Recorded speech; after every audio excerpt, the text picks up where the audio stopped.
de la Navidad y ya iba siendo hora. Así que hoy queremos hacer un viaje en el tiempo, por un lado, para conocer precisamente el origen de esta fiesta y su vinculación a festividades paganas, y también analizar algunos de los símbolos más populares como el árbol, el Belén, la estrella de Navidad, qué elementos esotéricos o de la tradición esotérica beben esto que cada Navidad pues sacamos para poner los adornos y decorar nuestras casas, quien sea especialmente navideño. Pero también vamos a conocer a algunos de los seres oscuros que pululan por estas fechas. Seres entre la realidad y la leyenda que lo cierto es que ponen los pelos de punta. Así que si os parece, ese es el menú navideño que hemos preparado para esta temporada en El Dragón Invisible. Así que sin más, vamos a comenzar porque hoy tenemos muchos invitados. Y para comenzar a poner los puntos sobre las íes, vamos a hacer un viaje en el tiempo para comprobar hasta qué punto pues esa vinculación de la Navidad con festividades paganas y romanas tiene sentido o se avala en hechos. Y lo vamos a hacer con un invitado de auténtico lujo. Él es Néstor F. Marqués, arqueólogo y divulgador cultural, está especializado en la Roma clásica y es creador, fundador del proyecto Antigua Roma al Día, que podéis buscar en Twitter. Y bueno, pues vais a encontrar cantidad de hilos dedicados a explicar todo lo que tiene que ver con la antigua Roma. Es autor de diferentes libros, entre ellos Que los dioses nos ayuden y el último, Momentos de la antigua Roma que cambiaron el mundo, ambos editados por Espasa. Y bueno, Néstor, parece que lo que es la festividad y la idea de Navidad nos remite, como tantas otras cuestiones, y así lo indicas en tus libros, ¿no? Y en tu cuenta de Twitter, pues como muchas otras cuestiones, a la antigua Roma. Efectivamente, al final tenemos un gran acervo cultural que viene de los romanos y eso, por supuesto, lo tenemos que tener muy en cuenta. Yo siempre digo, y es algo que me gusta mucho decir, que no somos romanos. En absoluto, y menos mal que no lo somos, ¿no? Y quien me conoce ya lo sabe, pero es verdad que una cosa es no idealizar una civilización como la romana, que no tiene nada que ver con nosotros en muchos aspectos, y otra, por supuesto, que efectivamente tenemos que darnos cuenta de que hay muchas cosas que llegan desde la antigua Roma, desde esa civilización, y han derivado hacia la nuestra. Y la Navidad, por supuesto, es una de ellas a través de una de las religiones más importantes de la antigua Roma, como es el cristianismo, claro. De hecho, ya la propia palabra, obviamente, nos remite al latín y nos da una pista de por qué empieza a vincularse, ahora iremos desarrollándolo, pero por qué empieza a vincularse finalmente el 25 de diciembre con la Navidad. Pero en la antigua Roma el 25 de diciembre se celebraba, no siempre, pero empezó a celebrarse el solsticio de invierno de alguna manera, ¿verdad? Sí, es verdad que esto ocurrió hacia el siglo III aproximadamente, cuando efectivamente ya tenemos cierta idea de que ese 25 de diciembre, que lógicamente es el solsticio de invierno, tiene una relación importante con el dios Sol y se celebra. Pero es verdad que hasta ese momento, es decir, durante buena parte del Imperio Romano y por supuesto durante todos los siglos de la República y de los orígenes arcaicos de Roma, el 25 de diciembre pues encontramos que los romanos no tenían ninguna festividad y que no celebraban especialmente la llegada de ese solsticio de invierno, no era una fiesta que les interesara. Es ese momento del siglo III cuando parece que sí, que ya toma cierta importancia la celebración del solsticio de invierno, precisamente en relación también con las ideas cristianas que se estaban extendiendo en ese momento, sobre todo por la visión que tenían los cristianos de que Jesús era el dios sol de justicia que venía a dar la luz al mundo, ¿no? De hecho, esa idea de yo soy la luz del mundo que nos dan las escrituras, tanto judías como luego las cristianas, es interesante ver esa relación de la divinidad, en este caso cristiana, con el astro, con el dios sol, que también tenía bastante importancia en la antigua Roma. Y vamos precisamente a conocer un poquito mejor a ese dios sol que, como dices, a partir del siglo III empieza de alguna forma a asociarse con esa fecha en concreto. ¿Quién era este personaje? ¿Qué representaba? Bueno, al final es lógico que una cultura como la romana y tantas otras de la antigüedad tuvieran a un astro plenamente visible cada día en el cielo como una de las divinidades que existían. Es verdad que en Roma es uno de los dioses más antiguos de los que tenemos constancia, está totalmente atestiguado a través de los siglos de existencia de la antigua Roma y, por ejemplo, ya en el siglo I antes de Cristo, Augusto le dedicó un gran obelisco en su honor en el Circo Máximo de Roma y lo mandó colocar allí precisamente en honor de Sol, porque al final tenemos que entender que para ellos, para los romanos, Sol era esa divinidad que va con su carro volando por el cielo, arrastrando precisamente el sol, arrastrando el astro que todos vemos cada día. Y además, por eso se relacionaba con las carreras de carros, ¿no? Porque él era el auriga por excelencia que arrastraba el sol cada día sin cesar, ¿no? Y por eso también, a partir del siglo III, sobre todo, se le dio un nombre, un epíteto, que es el de sol invicto, sol invencible, porque muere cada día, pero vuelve a resurgir una vez más después de la noche y así va recorriendo ese ciclo que es completamente eterno del Sol. Por tanto, Sol ya es un dios muy importante en la antigua Roma, es un dios que tiene su templo o varios templos de hecho en la ciudad y que tiene una veneración muy arcaica. Lo que pasa es eso, que a partir del siglo III sobre todo, pues toma una dimensión nueva, una dimensión todavía mayor, con algunos de los emperadores de finales de ese siglo III sobre todo, y que va a tener una importancia bastante destacada en el momento en el que los cristianos pues intentan desacreditar muchos de los cultos tradicionales, entre ellos el de Sol, para intentar buscar una pugna un poco entre su divinidad y todas las demás. Y por eso hablan de ese Cristo como el dios Sol de la justicia, en lugar del dios Sol invicto de los que ellos llamaban los paganos, ¿no? de la tradición romana.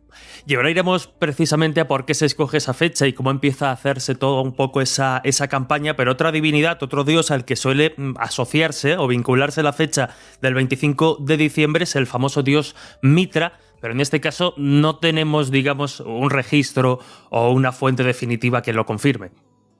A ver, es verdad que Mitra es un dios que se suele relacionar con Sol. De hecho, en algunas inscripciones se le conoce como dios invicto Sol Mitra, y por eso, bueno, pues hubo quien en el siglo XIX interpretaron mal algunas inscripciones y por eso relacionaron a Mitra con todo este jaleo. Pero en realidad Mitra no tiene nada que ver con todo esto.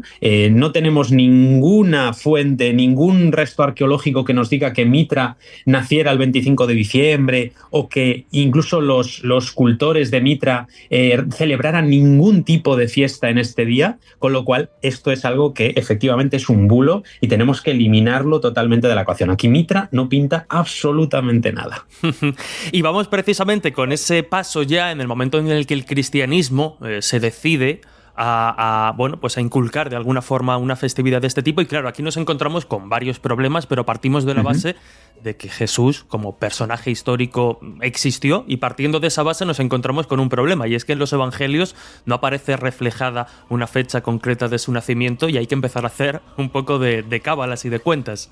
Claro, es algo bastante complejo, ¿no? Realmente, como tú bien decías, Jesús de Nazaret fue un hombre real que existió y al que luego algunos de sus seguidores, en este caso sobre todo Pablo de Tarso y las comunidades que siguieron sus enseñanzas, lo juntaron o lo mezclaron con una figura que es la figura del Cristo, la figura del ungido, y de ahí surgió Jesucristo, ¿no? De ahí surgió la figura que luego se terminó convirtiendo en la clave de la nueva religión, que es el cristianismo.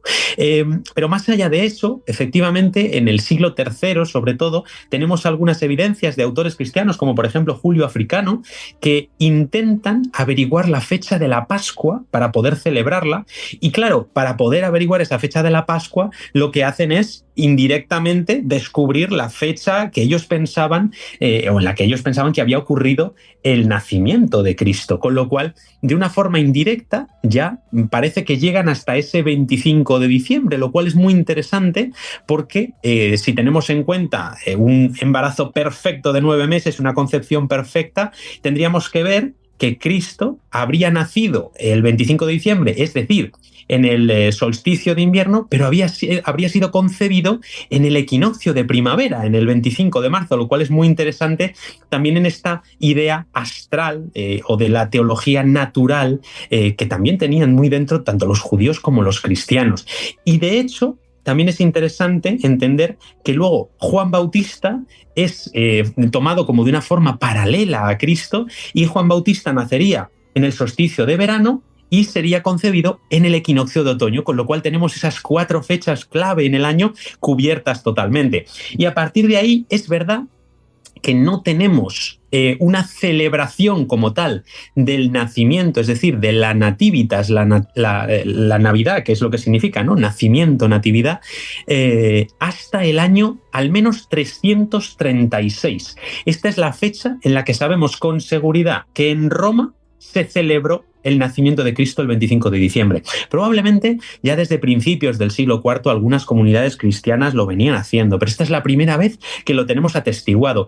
Más o menos a la vez que se estaban empezando a celebrar también ese 25 de diciembre, pues las festividades del dios Sol, que sabemos que se le dedicaban carreras en el circo, y bueno, pues eso seguramente sucedió desde finales del siglo III y principios del siglo IV también.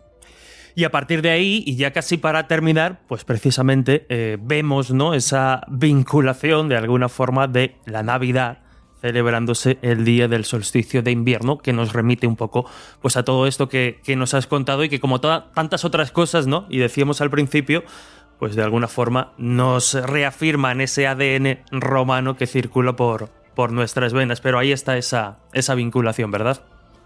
Efectivamente, y además tenemos que tener en cuenta siempre que el cristianismo es una más de las religiones de la antigua Roma, con lo cual no hay que separarlo los cristianos de los romanos en ese sentido, ¿no? Porque en esa época, ya en el siglo IV, muchos romanos eran cristianos y esa fe, esa nueva fe, estaba calando de una forma muy importante, llegando a tener entre sus adeptos, por ejemplo, al emperador Constantino, que a lo largo de su vida se acabó convirtiendo, ¿no? En las fuentes cristianas luego exageraron mucho, hablando de que había sido en la batalla de Puente Milvio en el año 312, aunque probablemente se convirtió un poquito más adelante, en el 324. Pero Constantino fue cristiano durante su vida y luego muchos emperadores siguieron esa idea hasta que a finales del siglo IV el cristianismo se convirtió en la religión oficial del imperio, lo cual ya cristalizó completamente esta nueva cultura religiosa dentro de la antigua Roma. Y bueno, eso da origen a todo lo que ha sido luego las sociedades medievales y hasta llegar a nosotros,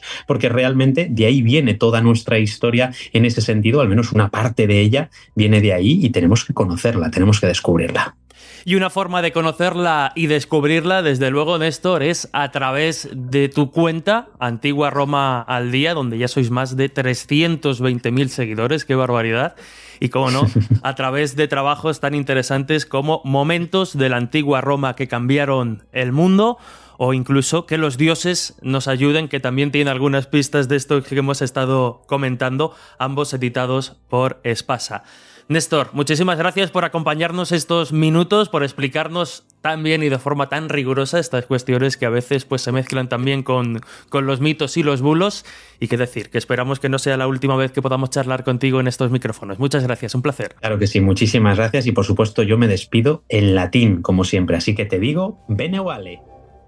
Es momento ahora de centrarse en el apartado más simbólico, más mágico, más esotérico incluso, si se quiere, de la Navidad, y en los símbolos que de alguna forma la caracterizan. Y lo vamos a hacer pues con un invitado al que siempre nos hace especial ilusión recibir aquí en El Dragón, por la información que nos da y sobre todo por cómo lo cuenta. Él es Javier Arries, licenciado en Ciencias Físicas en la especialidad de Física de la Tierra y del Cosmos.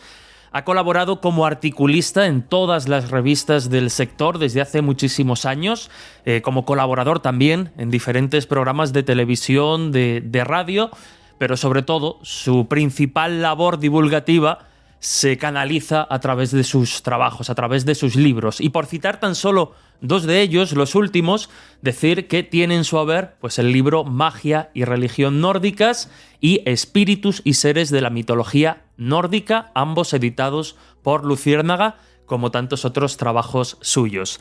Así que, para abordar todas estas cuestiones, pues saludamos a Javier Arries. Javier, ¿qué tal? Bienvenido de nuevo al Dragón Invisible. Pues muy bien, encantado de volver a cabalgar junto contigo en el dragón. Ya vas teniendo dominio de la bestia, ¿eh? Porque ya son unas cuantas las veces que has estado con nosotros y nosotros siempre nos ponemos muy, muy contentos. Y más si te recibimos en época navideña, que ya al margen de creencias, al margen de religiosidades, lo cierto es que la época de Navidad está muy asociada al solsticio de invierno y esto sería una hierofanía. ¿Qué es este palabra, Javier? Un palabra, auténtico. Pues mira, es un palabra que acuñó Mircea Eliade, y este famoso historiador de las religiones. Y bueno, pues viene a significar la presencia de lo divino que se manifiesta de alguna forma en la tierra, ¿no? Y pues este hombre, que como te digo era un historiador de las religiones, encuentra este simbolismo prácticamente en todas las celebraciones de cambio de tiempo, de cambio de año, en todas las culturas, ¿no? De modo que nuestra Navidad también sería una hierofanía en la que, bueno, todo está representado de manera religiosa, ¿no? El niño en el Belén, la Virgen María, pero en realidad lo que estaría representando es eso, ¿no? La encarnación de lo divino en la materia, y de hecho la mejor imagen es eso, el nacimiento de un niño nuevo, que está presente también en muchas otras culturas. Fíjate que es un tiempo de renovación, ¿no? Mucha gente se hace nuevos propósitos, aparte de lo religioso, pero hay como algo en nuestro inconsciente, ¿no? Que nos dice, bueno, pues llega el invierno, luego va a venir la primavera y parece que nos vamos a renovar. Y yo creo que incluso, teniendo en cuenta los símbolos de los que vamos a hablar, si ponemos el Belén o ponemos el árbol, es como una especie de pequeño ritual que nos sirve incluso de psicoterapia, porque nos representa a nosotros mismos, ya lo vamos a ver. Vaya, pues precisamente ahora iremos a ese simbolismo del Belén, que en el ámbito cristiano pues es el que más fuerza tiene, obviamente, pero tú hablabas precisamente, y es importante, de este tiempo. Ya no vamos a hablar ahora de Navidad, sino del solsticio, que como tal es símbolo, ¿no? de resurrección, de renacimiento, y todo eso nos deriva pues principalmente de la figura de Jesús, pero tú citabas también otras religiones. Osiris puede ser quizá el ejemplo que tú también conoces. Claro, porque estamos hablando de eso, ¿no? De algo que se observa, que los humanos observamos, ya los urbanitas no. Pero generalmente la mayoría de los humanos siempre han observado cómo a partir de ese momento, ¿no? De ese solsticio de invierno, la luz empieza a crecer. Es decir, las horas del día van siendo más y las horas de oscuridad pues van perdiendo terreno, ¿no? Y eso se interpreta como eso, como el nacimiento de un nuevo sol. Un nuevo sol que va creciendo, que es como un niño que representa a ese sol, a esa divinidad que va creciendo hasta culminar, ¿no? en el solsticio de verano. Y luego pues el ciclo se repite, es decir, es un continuo ciclo de regeneración. Y bueno, como bien dices, pues uno de los ejemplos está en Egipto, donde Osiris, que era el dios de la resurrección precisamente, fíjate la asociación entre mesías que son sacrificados y resucitan. Total.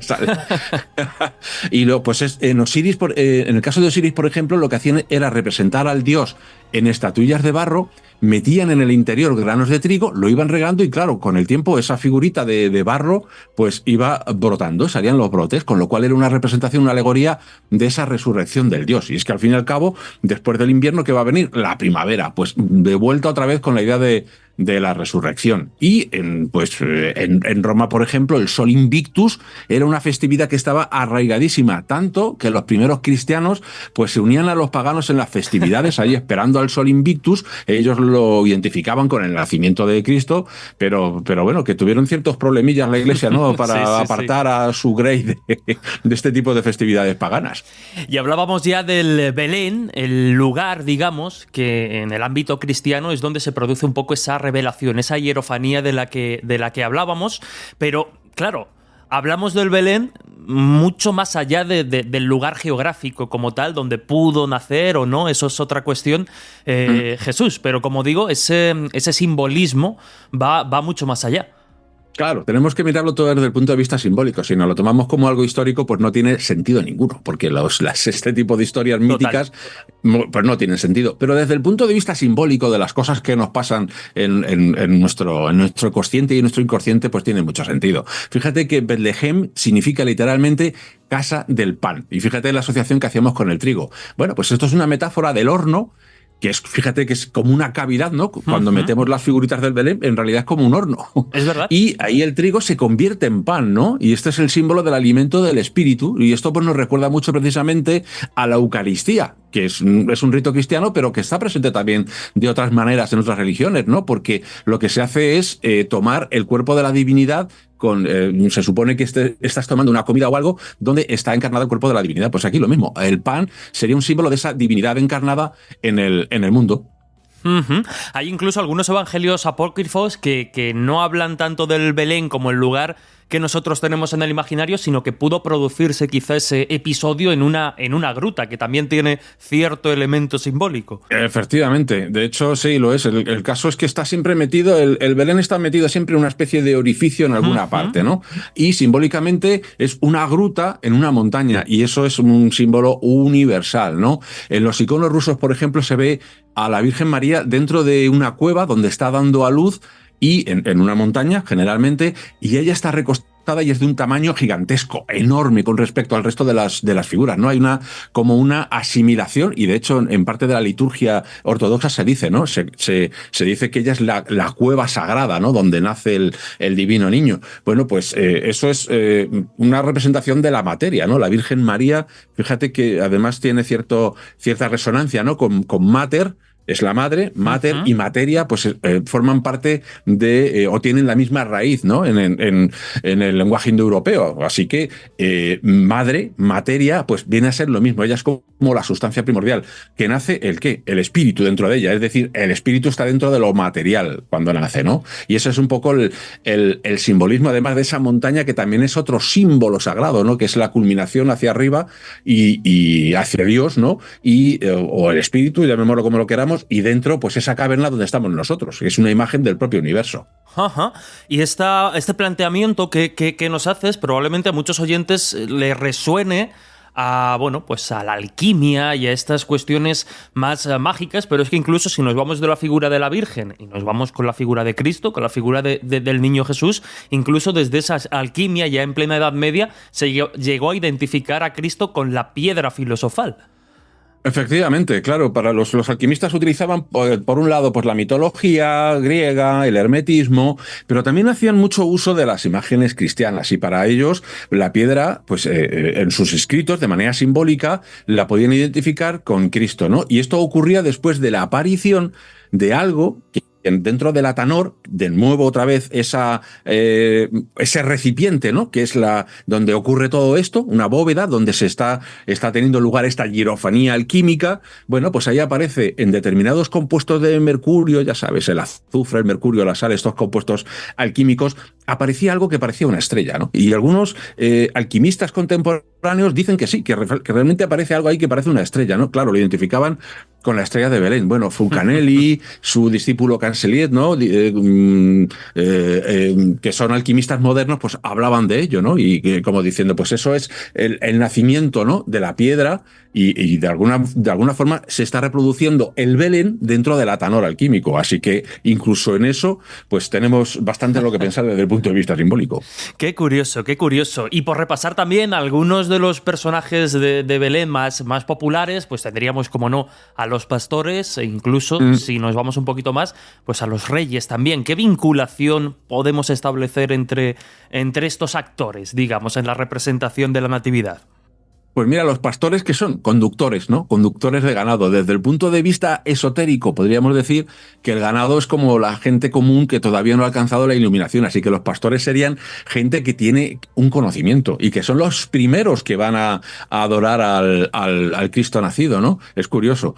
Y son portadores, por tanto, de un saber sagrado. Los reyes magos todavía están más altos en esta escala de conocimiento, por decirlo así. Serían iniciados, ¿no? En la jerarquía. Y en ellos se aúna el poder regio y el sacerdotal, que esto tiene mucho, pues se puede encontrar este tipo de cosas también en el hinduismo y en otras muchas tradiciones. Luego tenemos a los artesanos por allí, que representan a los gremios, a los oficios sagrados. Pues cada gremio en la antigüedad tenía asociado una divinidad, y muchos de ellos tenían asociados unos misterios, ¿no? De hecho, hay un gremio, el de constructores, que es importantísimo porque dio lugar a ¿qué? Pues a nuestra moderna francmasonería, ni más ni menos, donde hay toda una serie de ritos iniciáticos. Bueno, en principio, hecho, en la antigüedad todos esos gremios tenían sus propios ritos, ¿no?, de iniciación, en los que lo que hacían era comparado con lo que hacía la propia divinidad en el mundo.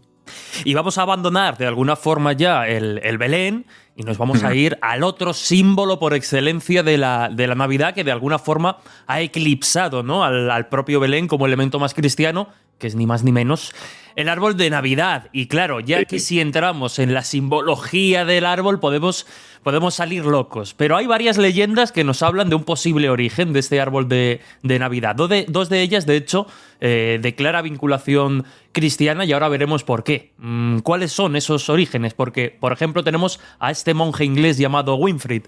Sí, bueno, en principio hay que decir que la noticia que tenemos más antigua viene de 1605, ¿no?, donde se habla de un árbol adornado para la Navidad en una población alemana, o sea, del siglo XVII. Pero, claro, alrededor de eso han nacido una serie de leyendas piadosas, la mayoría. Y una de ellas, pues la que tú comentas, la de Winfrid, se remonta al siglo VIII, que era un hombre que iba evangelizando en Germania, era un monje inglés y bueno, pues en una Nochebuena taló un roble sagrado para los paganos, y a partir de ahí ese roble se convertiría en un árbol, con lo cual sería una especie de símbolo de la supremacía de la nueva fe sobre la antigua, ¿no? Hay otra también protagonizada por San Bonifacio, que es bastante más visual, porque San Bonifacio lo que hace es darle un puñetazo a un roble. Vaya. Estaba bien alimentado. Y a un roble sagrado, claro, evidentemente, un roble que era adorado, ¿no?, por los antiguos germanos, y al caer el roble destrozó todos los arbustos vecinos. Se conoce que el roble también tenía lo suyo, y solamente quedó un pequeño abeto, cuya forma triangular pues le recordaba a la Trinidad y al Mesías nacido en Belén. Entonces sería el árbol. Todo esto, evidentemente, lo que esconde es un ritual pagano donde el árbol era absolutamente sagrado y que bueno, que a fuerza de cristianización pues fue arrebatado el símbolo, por decirlo así, y traído al cristianismo. ¿Por qué? Porque generalmente, seguramente, cuando ocurrieron estas cosas es porque la gente se empeñaba en seguir con sus viejas tradiciones. ¿Qué hacemos? Pues nada, decimos que era un árbol sagrado derribado por San Bonifacio y en paz. Y precisamente, Javier, ¿en qué consistía esa tradición desbancada, eclipsada, o que el propio cristianismo se apropia? Vamos a la original. Bueno, pues lo que es una representación, como muchas otras que hay por todo el mundo, del Axis Mundi. Lo que es historiador de las religiones que mencionábamos antes, Mircea Eliade, es el eje del mundo. Y eso lo vamos a encontrar desde la yurta de un chamán en Siberia hasta árboles sagrados por todas las partes del mundo. En el Amazonas, por ejemplo, determinadas tribus adoran determinados árboles o los consideran sagrados. Y es una representación de los mundos, ¿no? Como si fuera un árbol donde están contenidos los diferentes mundos en sus ramas, en sus raíces, etcétera. Digamos que nosotros estamos en un nivel, seres más espirituales o más cercanos al espíritu están en otro, por debajo están reinos poco recomendables, más infernales, más tónicos, y bueno, pues entre los sajones, por ejemplo, recibía el nombre de Irminsul. El Irminsul era tan sagrado que a la mínima de cambio los evangelizadores cristianos pues se lo cargaban o lo talaban, ¿no?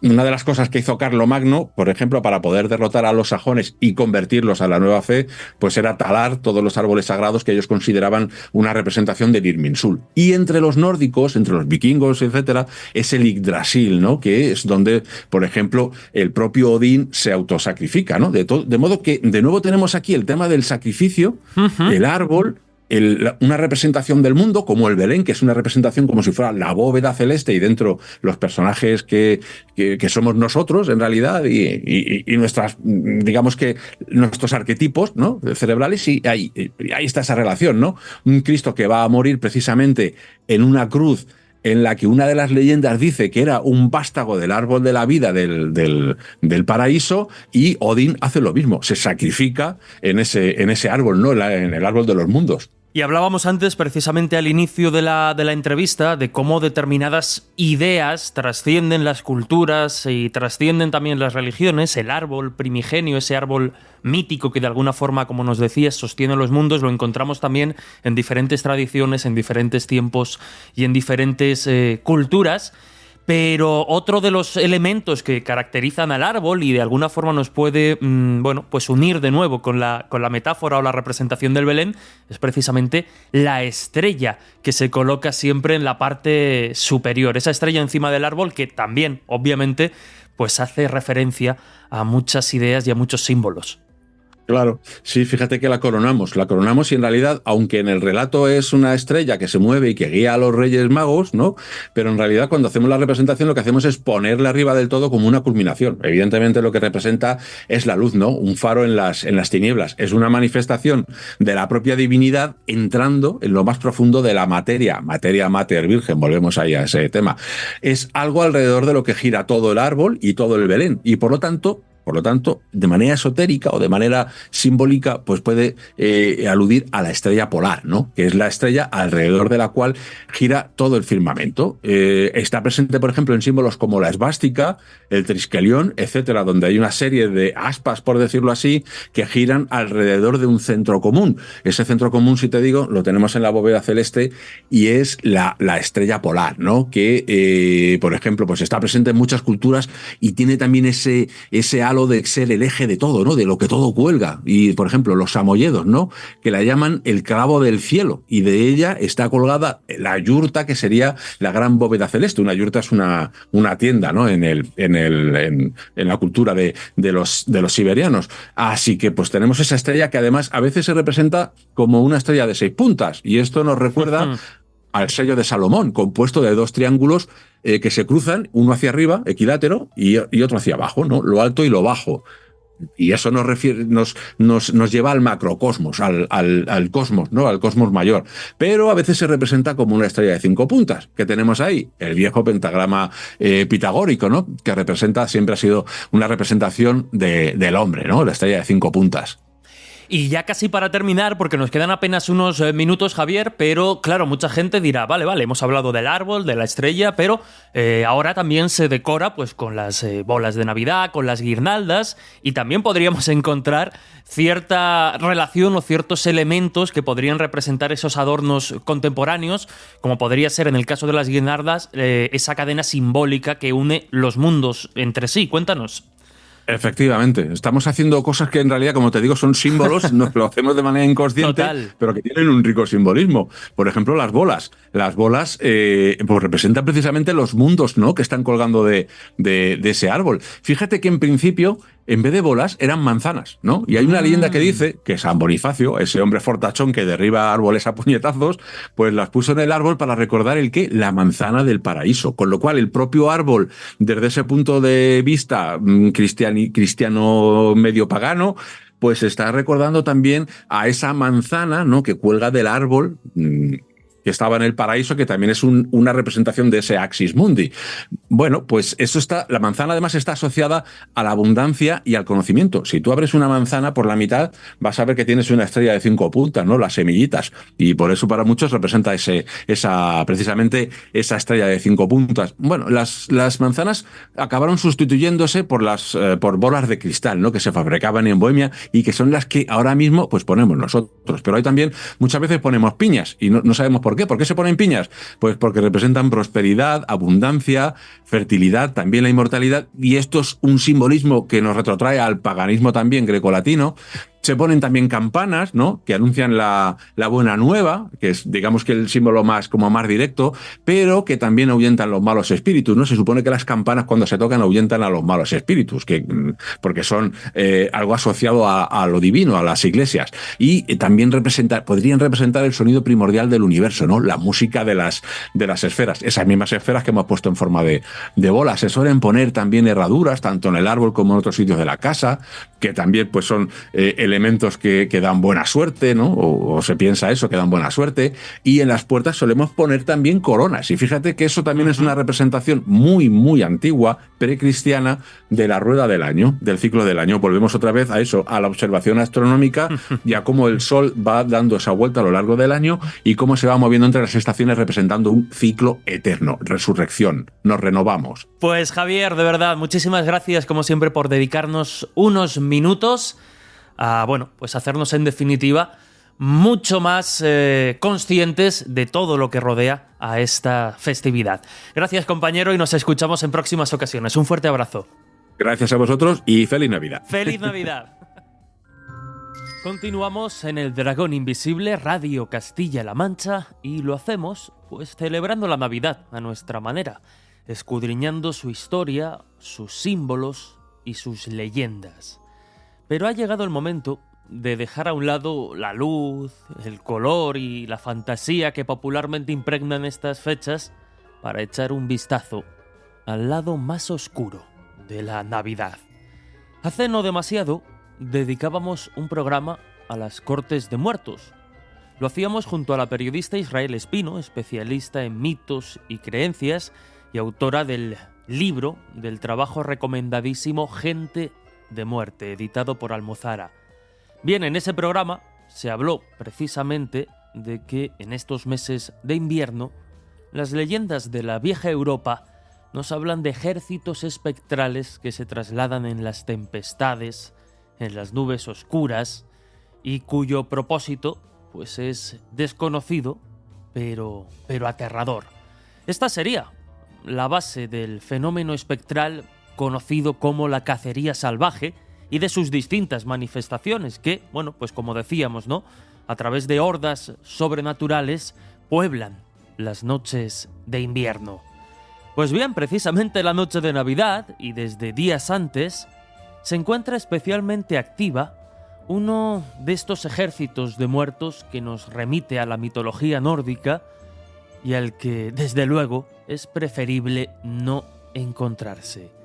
Nos da todos los detalles Israel Espino. La Ascareia o la Oscoreia, que es una variante más cristianizada, es una hueste aérea que está compuesta de mujeres y hombres que han muerto repentinamente. Normalmente son suicidas, ahogados, asesinados. Ascareia, por cierto, significa literalmente los jinetes de Asgard, y Asgard es el hogar de los dioses vikingos. Con lo cual está claro que este ejército furioso nórdico es el que compone o al menos lidera esta cacería salvaje de los países nórdicos. Toda esta gente que viaja por el aire, dirigido a veces por personajes como Odín o como Thor, que es una variante de la cacería salvaje o del ejército furioso, realmente se dice que no han hecho nada tan malo como para acabar en el infierno, pero tampoco pueden entrar en el cielo y por lo tanto están condenados. Es una hueste, un ejército de condenados que vagan durante toda la eternidad por los cielos. También se dice que a veces que su líder es una giganta que se llama Guro,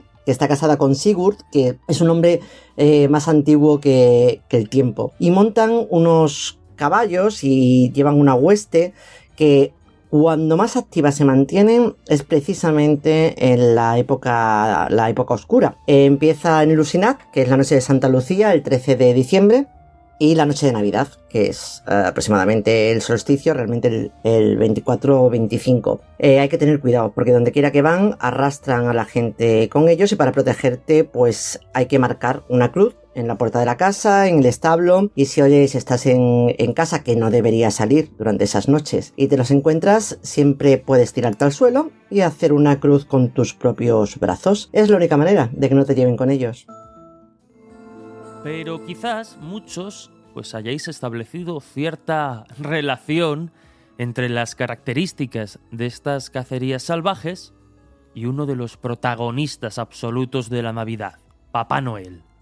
Se desplazan por los aires con animales, hay que dejarles algún tipo de ofrenda. Bueno, en ese caso, si habéis pensado eso, no andáis muy desencaminados. A la Oscoreia también se le llama Yulereia, que significa literalmente cabalgata de Yule, de época de Navidad, básicamente. A partir del siglo XX se sigue teniendo miedo a esta cabalgata salvaje y aérea, pero ya ese miedo se empieza a aderezar con un toque más festivo. Y muy pronto ya nos acercamos al encuentro con un personaje que conduce también un carro aéreo, que penetra en nuestro mundo durante los 12 días de Navidad, que tiene una capucha y una barba, que tiene una gran capa, que tiene campanillas, entra en las casas, premia y castiga y viste de rojo y de verde. Efectivamente, es Papá Noel, nuestro Papá Noel, que forma parte de estos cortejos sobrenaturales sin duda.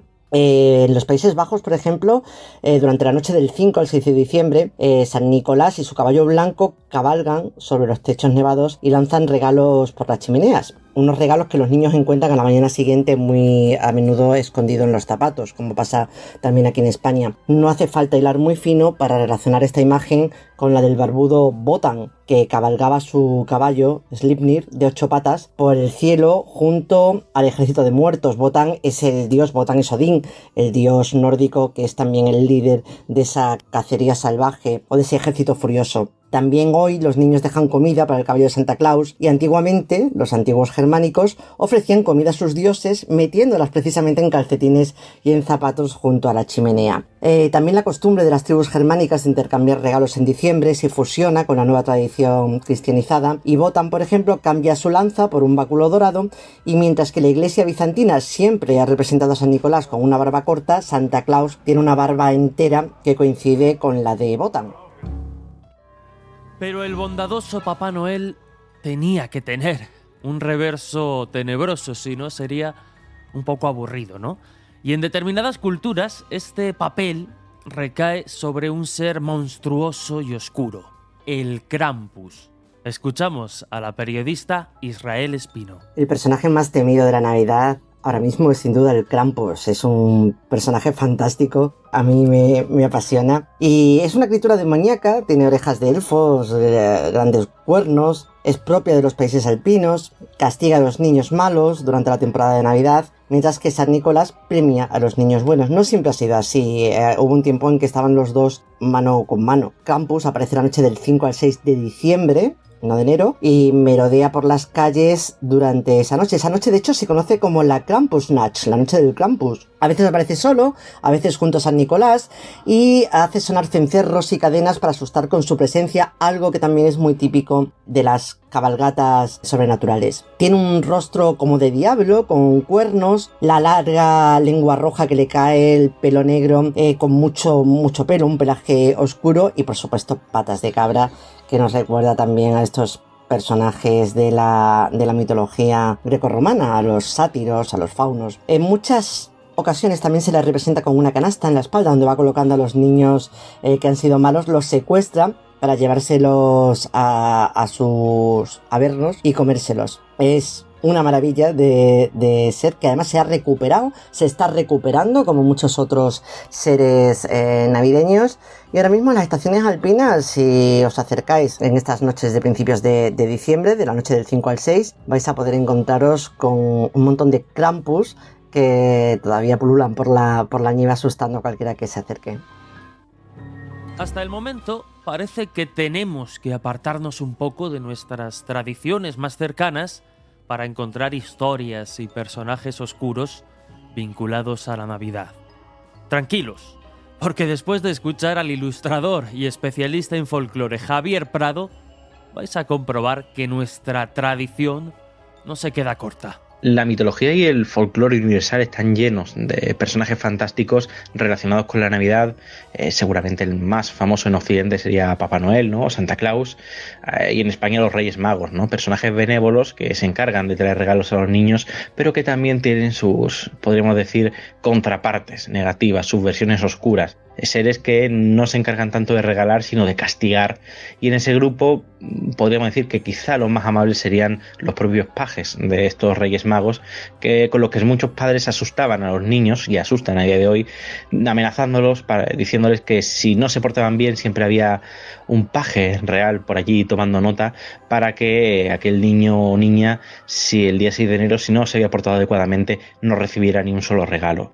Lo curioso es que hay una variedad muy grande de estos pajes reales, podemos decir. En Cataluña, el folclorista Joan Amades recogió a muchísimos de ellos en su obra Los Ogros Infantiles, dedicada a los asustaniños y a las criaturas que los padres usaban para que meter a los chicos traviesos en vereda. Y entre esos pajes estaba, por ejemplo, el criado Gregorio, que era una criatura, decía, con muy mal genio y con unos bigotes tan grandes que cuando caminaba por la calle se iba golpeando las paredes. Y decía que este criado Gregorio era también muy hábil colándose en las casas oscuras, espiando a los niños a través de la chimenea, de las ventanas, incluso de los ojos de la cerradura, por los que este criado Gregorio se colaba. También estaba el Gos de Pimpi, que era un perro enorme, muy negro y muy siniestro, que también espiaba a los niños y luego iba a dar parte a sus majestades de Oriente si se habían portado mal.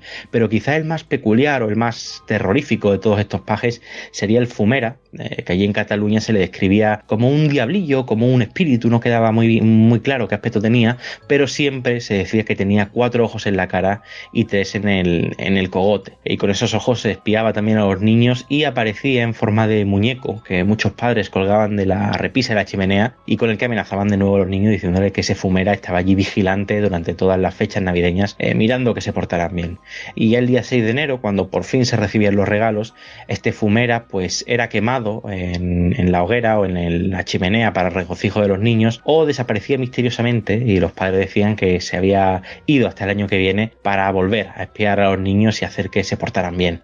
Muchos antropólogos dicen que este Fumera pudiera ser una evolución del dios Jano, el dios grecolatino, el dios de los inicios y de los finales, el dios de las puertas, se le relaciona mucho con estos elementos, y que también tenía en este caso una cara en el cogote, eran 2 caras simétricas, pero de hecho este Jano de ahí viene el propio nombre del mes de enero, que es cuando se aparecía también el Fumera. De Jano pasa a Janeiro y de ahí a enero, con lo cual es una conexión curiosa, y quién sabe si este Fumera tiene su origen en tiempos tan pretéritos y antiguos. Si nos vamos a las zonas del País Vasco y Navarra, pues también aportan su granito de arena a esta oscura Navidad con su mitología. Y en su caso, el olenchero cobra especial protagonismo.